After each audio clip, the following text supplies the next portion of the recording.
200 kilometre की पद यात्रा पैदल चलते हुए जाएंगे। ओल्ड एज के भी बहुत ज्यादा कर कितना किलोमीटर चल गया आपको? लगभग 100 किलोमीटर 21 तारीख सुबह 7 बजे। हेलो फ्रेंड्स, यूट्यूब में आप सभी का फिर से स्वागत है। तो आज हम लोग कैसे हैं आप लोग?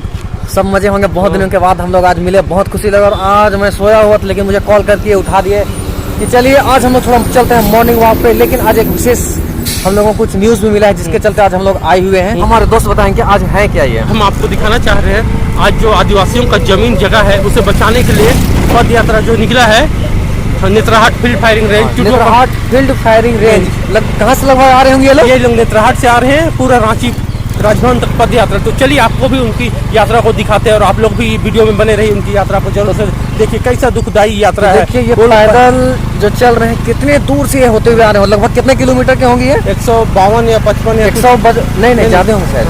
ठीक है, आपको जैसे होता बता जैसे होता है लेकिन बहुत ज्यादा। देखिए अब इनका संघर्ष, इनका जज्बा इतने दूर से गर्मियों की धूप में लगभग 200 किलोमीटर की पद यात्रा पैदल चलते हुए जाएंगे।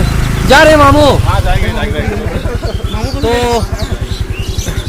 हमारे मामू भी थे जो कि इन आंटी भी थे जो कि सहयोग देते हुए थे। और अब ये लोग घर जा रहे हैं, मामू और आंटी। मामू इधर आ जाइए। तो अब हम लोग जाते हैं आगे। इनका क्या लक्ष्य है मामू बता दीजिए, इनका लक्ष्य बता दीजिए क्या है जो हमारा जो पद यात्रा हो रहा है? लक्ष्य है कि वो जो फील्ड फायरिंग रेंज रद्द कराने का। हाँ, जो 28 साल से लड़ाई लड़ रहे हैं लोग। तो मामू लगभग कितना किलोमीटर हो गई है? अब यहाँ से अब कहाँ बने रांची तक? रांची तो अब 110 किलोमीटर राजभवन तक तो होगा यहाँ से। और नेत्राहाट से पूरा कितना किलोमीटर होते हुए? 175 किलोमीटर। 175 किलोमीटर, 145 गांव, जिसमें से 3 लाख आदिवासी लोग विस्थापित हो जाएंगे अगर ये फील्ड फायरिंग रेंज को अगर पारित हो जाता है और इसे अगर रद्द नहीं किया जाता है तो उतने सारे आदिवासी जाएंगे कहाँ? तो उसी के लिए आज पैदल ये लोग निकले हैं उसके विरोध पे। तो राजभवन तक वो भी रांची झारखंड के राजभवन तक 21 से 25 तक ये पद यात्रा। तो हम लोग भी निकले हैं अभी, तो जाते हैं कुछ दूर तक हम लोग उनके साथ में। तो ठीक है, लोग ने जैसे इनको छोड़ दिया कुछ दूर तक, चलिए आप लोग भी हमारे साथ। तो चलिए आप लोग भी। और आंटी का हमेशा बहुत सहयोग रहता है, बढ़ चढ़ कर हिस्सा लेते हैं। ठीक है मामू, ठीक है मामू, जाते हैं। तो अभी ये लोग देखिए कितनी तो इतना दूर से ये लोग चलते अभी आ रहे हैं। अभी हम लोग इनके साथ में कुछ दूरी तक अभी जाएंगे। देखिए ये लोगों के पास सिर्फ अपने पीने के लिए पानी है और रात गुजारते हुए कुछ जगह पे रुकते हुए ये जा रहे हैं। तो हम लोग भी कुछ दूरी इनके साथ हम लोग तय करेंगे।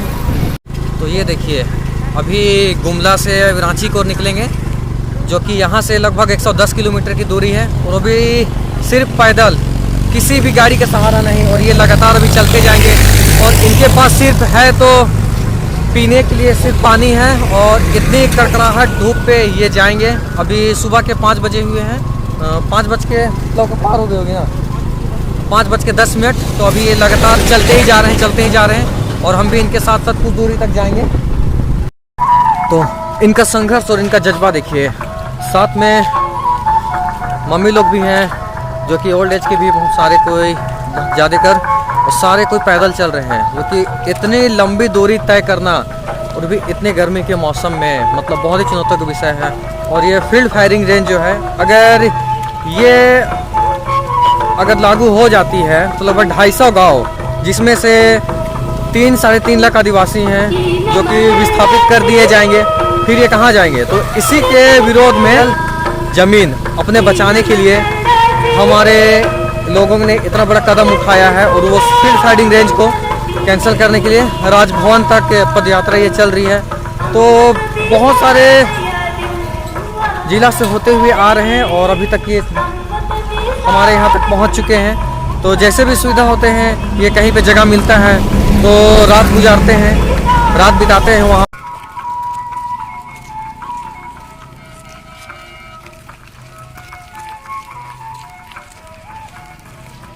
आप देख रहे हैं ना कितना संघर्ष वाला ये है, चुनौती का विषय है। तो आपने तो शायद सुबह उठा था। हाँ, तो हम इनके जज्बे को सलाम करते हैं कि ये लोग हमारे जो जल जमीन है उसकी रक्षा के लिए, पूरे आदिवासी समाज की रक्षा के लिए इस पद यात्रा पे निकल के हम ग्रेट सैल्यूट करते हैं। और अब हम लोग उनसे भी बात भी करते हैं कि अभी ये लोग कुछ खाए हैं कि नहीं खाए हैं, कि अभी तो इनका अभी शायद इनका इस हालात में ये निकले लोग हुए हैं। नाश्ता नहीं किए हैं, इनका कुछ खाए कि नहीं खाए? अभी तो कुछ नहीं खाए हैं। देखिए कुछ अभी नहीं खाए हुए हैं, अभी निकले हुए हैं। हाँ, और कितने दूरी में नाश्ता करते हैं लगभग? हम लोग अभी करीबन 10 किलोमीटर 15 किलोमीटर के बाद नाश्ता करेंगे। 10 किलोमीटर 15 किलोमीटर के बाद में ज़्यादा बता रहे हैं कि नाश्ता करेंगे। और आप लोग जान भी सकते हैं कि ये पद यात्रा में किसी भी प्रकार की वाहन का उपयोग बिल्कुल नहीं, सिर्फ पैदल। कितना? बिल्कुल नहीं। पैदल, सिर्फ पैदल और पैदल हम लोग निकलेंगे। हाँ, अभी तक जो जितना हम पद यात्रा किए हैं उमला तक, हम लोग सिर्फ और सिर्फ पैदल में आए, कोई वाहन का प्रयोग नहीं किए हैं। आप लोग सुन सकते हैं कि कोई वाहन का प्रयोग नहीं किए हैं। और नेत्रहाट से यहाँ तक आने में अभी लगभग कितना किलोमीटर चल गया आप लोग? लगभग 100 किलोमीटर। 100 किलोमीटर पैदल चल गए हैं। कब निकले थे आप लोग? जी 21 तारीख सुबह 7 बजे। 21 तारीख सुबह 7 बजे का निकला हुआ। जी हाँ जी। तो सोच सकते हैं कितना चुनौती का विषय। नेत्रहाट फील्ड फायरिंग रेंज का विस्थापन राजस्व ग्राम 245 है। 245 ग्राम राजस्व ग्राम, और हमारा पॉपुलेशन लगभग 4.5 लाख। 4.5 लाख है। हाँ, मैं वही 3 साढ़े 3 बता रहा था। 4.5 लाख है। अगर फील्ड फायरिंग रेंज अगर वहाँ पे बन जाती है तो कितने लोग वहाँ से विस्थापित कर दिए जाएंगे, आप लोग समझ सकते हैं। ये दादा से हम लोग ऐसे ही बात करते जाते हैं, तो पद यात्रा में ऐसे ही शामिल होता हूँ। तो दादा तो बताइए कुछ इस मतलब फील्ड फायरिंग रेंज के बारे में थोड़ा बता दीजिए, कुछ जानकारी दे दीजिए। हाँ, नेत्रहाट फील्ड फायरिंग रेंज के अभी का जो वातावरण है, जिस तरह से हमको डर है, इसका अधिसूचना सरकारी आंकड़े के तहत में 11 मई 2022 तक ये समाप्त होने जा रही है। लेकिन इतिहास को पलट के देखें हम लोग, जब छोटा चांदमारी होती थी जो 64 से लेके 92 तक उसका अधिसूचना जारी था, लोग उसका विरोध करते थे हमारे पूर्वज। और विरोध करने के बाद में जब 92 पहुँच गई 1992, तो उसको पुनः स्टे करा के उसको फिर 2000 तक किया गया। और इस समय 2020 तक किया गया। ये अधिसूचना में पायलट प्रोजेक्ट बनाया गया, यानी 245 गांव का विस्थापन का बात हुआ। तो जब आंदोलन करते करते हम लोग 2000 पहुंचे, तो उन्होंने 99 में ही उसका अधिसूचना को पुनः आगे बढ़ा दिया गया और 2022 तक 11 मई 2022 तक किया गया। इसीलिए हम लोग को डर है कि ये अधिसूचना को पुनः आगे ना बढ़ाया जाए। इसीलिए हमने संकल्प लिया है कि हम लोग पद यात्रा करके अपना जो गार्जियन होता है राज्य भवन, वहाँ तक जाके इस समस्या को हम लोग बताने का काम करेंगे। तो देखिए इतना बड़ा सहयोग हमारे लिए, अपने जल जंगल जमीन की रक्षा के लिए। तो मेरा आप लोग से अनुरोध, जहाँ भी अभी आप लोगों को दिखेंगे, अभी यहाँ से जाने में अभी 100 किलोमीटर की 110 किलोमीटर की दूरी है।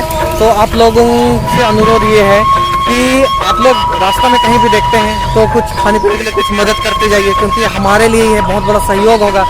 जैसे मुझे पता चला तो मैं सुबह में जल्दी से मैं उठा, फिर मैं मिलने के लिए आ गया, क्योंकि मेरे लिए बहुत खुशी की बात है कि मैं आया यहाँ पे।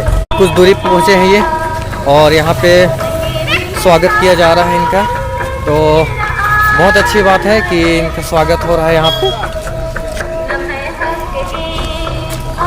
तो शुभकामनाएं आप लोग का इस यात्रा में। हम लोग साथ हैं, जा नहीं पा रहे हैं लेकिन हम लोग सब साथ हैं। पानी चला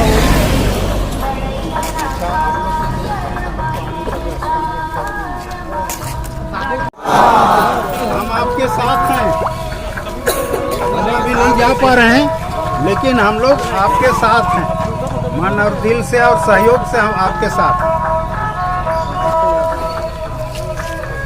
तो देखिए बाबा के सहयोग से और लोगों की सहायता से कुछ सहयोग बीच बीच में होती है। पानी भी यहाँ पे दिया गया है, तो जैसा हो पा रहा है। तो आप लोग भी अभी यहाँ से 110 किलोमीटर 100 किलोमीटर की दूरी है, तो आप लोग ऐसा ही जहाँ पे भी दिखते हैं आप लोग मदद करिए और इस पद यात्रा को सपोर्ट कीजिए आप लोग। नेत्रहाट से आ रहे हैं, लगातार लोगों के साथ में चल रहे हैं और लोगों का जो भी ज़रूरत है रिक्वायरमेंट है उसमें हम लोग आगे पीछे होके मदद कर रहे हैं हम लोग। ठीक है। दोनों दादाओं का भी बहुत बहुत धन्यवाद। ये लोग दिन रात लगे हुए हैं इनके साथ। इनकी टीम बहुत बड़ी टीम है, फिर भी लोग मैनेज कर रहे हैं कैसा करना है क्या करना है। इनका सहयोग बहुत अच्छा है। ठीक है दादा, आइए आप लोग भी, ठीक है दादा। हम लोग सबका स्वागत करते हैं। तो ये पदयात्रा के लिए वो लोग तो निकल गए, अब हम लोग थोड़ा तो इनकी यात्रा को भी आप लोग सभी लोग सपोर्ट कीजिए, क्योंकि अगर आप लोग सपोर्ट नहीं करेंगे तो इनका हौसला कम हो जाएगा। तो इनके हौसले को आप लोग थोड़ा और बढ़ाइए। इनका जो लक्ष्य है, जान देंगे लेकिन ज़मीन नहीं देंगे, इसी उद्देश्य को लेके ये लोग पदयात्रा पे निकले हैं क्या। क्योंकि देखिए, अगर ये वहाँ से अगर विस्थापित हो जाते हैं तो ये हमारे जो भाई बंधु लोग हैं, हमारे आदिवासी भाई लोग हैं, हम लोग जाएंगे कहाँ। क्योंकि 4.4 लाख आदिवासी हम लोग वहाँ से विस्थापित कर दिए जाएंगे। अगर फील्ड फायरिंग रेंज अगर वहाँ पे बन जाती है तो फिर हमारी रोजी रोटी ही वही है, फिर हम लोग जाएंगे कहाँ। तो आप लोग इस पदयात्रा पे जो निकले हुए हैं इनका सपोर्ट कीजिए। तो आप लोग देख सकते हैं कि कितने दूर से हर एज के लोग, मतलब बूढ़े लोग हैं जो कि जा रहे हैं इतने धूप पे। अभी तो धूप नहीं है, सुबह का टाइम है, ये जल्दी निकलते हैं। तो समझ सकते हैं कि कितना कष्ट है। अपने बाल बच्चों को घर पे छोड़ के ये लोग निकले हुए हैं। कुछ बच्चों को लिए भी हुए हैं, वो भी जा रहे हैं। तो बहुत ही देखने के बाद दिल एकदम शांत हो जाता है। तो आप लोग देख सकते हैं कि हम लोग दोनों आज गए, मुझे कॉल करके इन्होंने बुलाया। तो आप भी बताइए कुछ। तो इनका जो संघर्ष देख के, इनका जो जज्बा देख के बहुत ही अच्छा लगा। हर वर्ग के लोग इसमें शामिल हैं। अभी जैसा रास्ता में देखे हम लोग, कुछ लोग इनको जो सपोर्ट कर रहे थे उनकी आंखों में आंसू। बहुत ही इमोशनल मोमेंट था वो। लोग सपोर्ट कीजिए। तो ठीक है, अब इतना तक हम लोग इस वीडियो को लाए और अब इस वीडियो को अंत करते हैं। तो ठीक है, चलिए, धन्यवाद।